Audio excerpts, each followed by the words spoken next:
Hi everybody, I am making this video for my Comp 1 and my Comp 2 classes, both of which are about to have papers coming up. And this is just kind of a quick primer on things that I look for when I am grading your essays, so that you can know this going in and kind of prepare for that. So the first thing that I want to talk to you about is this language that I use. Global versus local. So those are two types of revision, global and local. So remember that in my class, except for in Comp 2, with the very, very last essay, which is your creative writing project, except for that project, with everything else in Comp 1 and Comp 2, you get a chance to revise that at the end of the semester. So if you don't like the grade that you get the first time, you can fix the problems, turn it in again at the end, and hopefully get a better grade. Again, except for that very last one in Comp 2. So when I comment on your essays, I will be using this language to talk about two different types of revision. And it's probably pretty obvious. So global revision, think about the whole globe. Those are the big picture questions in your essays, and maybe big picture problems, so issues with your content. So global questions are, if I'm grading your essay, issues like, does it actually have a conclusion paragraph, or does it just stop? Does this paper answer the prompt? Does it do what I asked it to do? Does it have, later on, I'll be asking, in-text citations and works cited entries? Are they there? Does it give credit where credit is due? Does it have a thesis statement? That is global. Something that comes up pretty frequently in the first essay that I do for Comp 1 is tense. So is it switching back and forth between past and present tense, or does it have one tense and just stick to that the whole time? Those are global questions. Those are big picture content issues. And then the other type of revision is local, and so think small for that. And what that means is small sentence level issues. So when I'm checking for local revision, I'm looking for proper capitalization, proper spelling, proper syntax, proper punctuation, and so forth. Those are local issues, kind of mechanics, the nitty-gritty stuff. And if you are used to getting papers back with a bunch of red marks on them, it's probably a lot of local issues that you have had to correct or that you have gotten marked off for. So it's two different levels that I will be grading on and that you need to think about as you revise. So just so you know this across the board, how I grade the first time around, for local issues, every 4 errors equals 1 point. So no matter how much that essay counts for, I do this just so that it's fair. I'm not playing favoritism to anybody. I'm just counting. It's just math at this point. So as I'm going through your essay and I'm marking all the errors that I found and that you need to correct, every 4 of those errors means that you get 1 point off. And so if it's a really kind of sloppy or unpolished essay that gets turned in, you can see how those points can really add up. For the final draft, if you have decided to revise and you turn in a new draft at the end of the semester, I actually do grade that harder because you're asking me to look at it again, and technically you've been given the keys to the kingdom. When you get feedback from me, you have everything that you need to make that particular essay as good as it can be. And so I do grade that more harshly because you were told everything you need to do. It just comes down to effort and are you willing to do it. So in the final revision, in the final draft that you turn in at the end of the semester, if you choose to do that, it's actually every 2 errors equals 1 point, just so you know what to expect from that. And hypothetically, if you end up with a lower grade on the revision than you did with the first draft, then I just keep your first grade. I don't want you to be punished for trying to revise, but if you do revise, I want it to be worth my time and worth your time. So for local errors, that's what I count off when I grade. For global issues, it kind of depends on the severity of the problem. If it's like there's no thesis statement, that's probably a 1 or 2 point thing.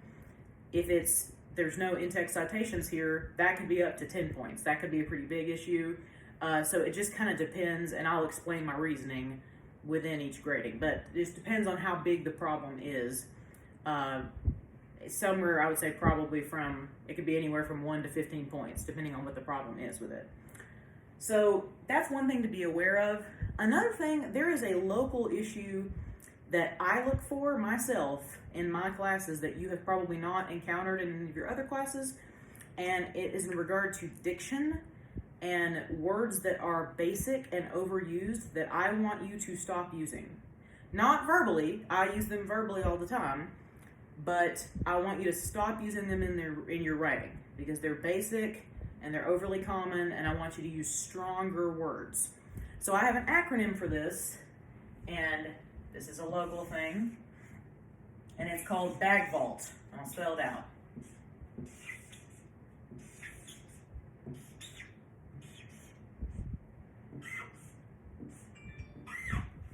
So BAGGVALT with 2 G's.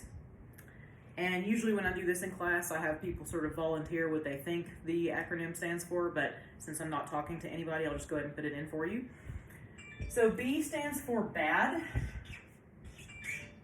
It's just a weak adjective. It's just really weak. Try to come up with something stronger if you're trying to say that something is bad. Terrible, horrific, catastrophic, cataclysmic, disgusting. Like, it depends on what kind of bad it is. But bad's just, it's weak. It's something a child would say. So just use something stronger. A, everybody thinks that I'm going to say awesome for this. And in my generation, it probably was awesome. Especially with, like, church youth group leaders. Like, I don't know if you went through that phase where, like, you were listening to prayers and every other word was awesome. But it's actually amazing. Amazing is the word I want you to work on avoiding. And once you start paying attention to this, you'll realize how much this word is overused. People constantly use amazing. Just come up with an adjective for what you're trying to say that is less overused. It just comes off as the most basic sorority girl language imaginable. Astounding, magnificent, superlative, splendid, marvelous, whatever you want to say, just not amazing. G and G, you can probably figure out for yourself at this point. It's good and great.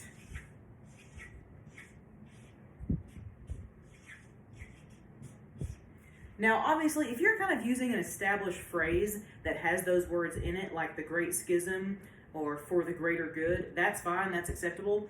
I just want you to use something stronger as adjectives.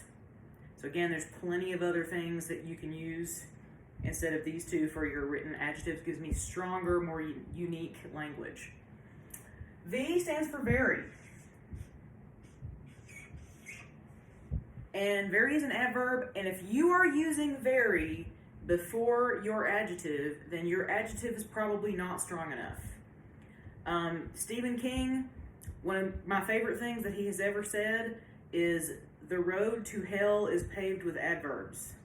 In general, you actually want to work on not leaning on adverbs as much and using more concrete description. And I actually posted something to the Discord recently about that, and I can repost that. But especially very is the worst offender. So if you find yourself using very, and if I mark it as a BAGGVALT, just eliminate it. Just get rid of it and make a stronger adjective. So instead of saying very good, say fantastic, or something to that effect. AL, this is actually, these two go together. It's a lot.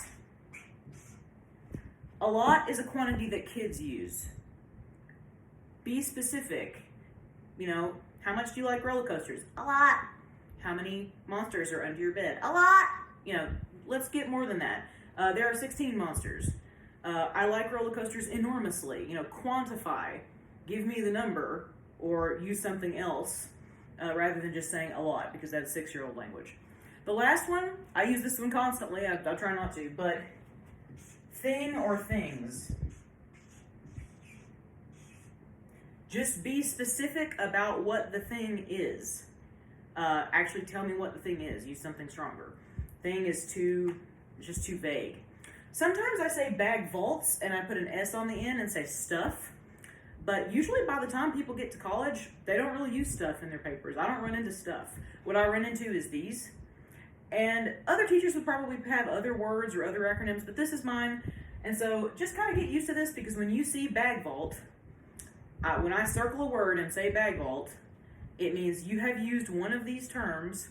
I want you to get rid of it and replace it with something more unique, something stronger, something more concrete. So I just wanted to explain that, because that is a local thing that I will be looking for in addition to all the other stuff that I mentioned previously. Some other things that I'm going to do when I post this video, I'm going to post some modules about comma usage. Depending on the class, I've got various things I'm going to put out there, in-text citations, thesis statements, whatever is appropriate for your assignment that you're working on. So when I post this video in Edmodo, I'll have some other links to help you.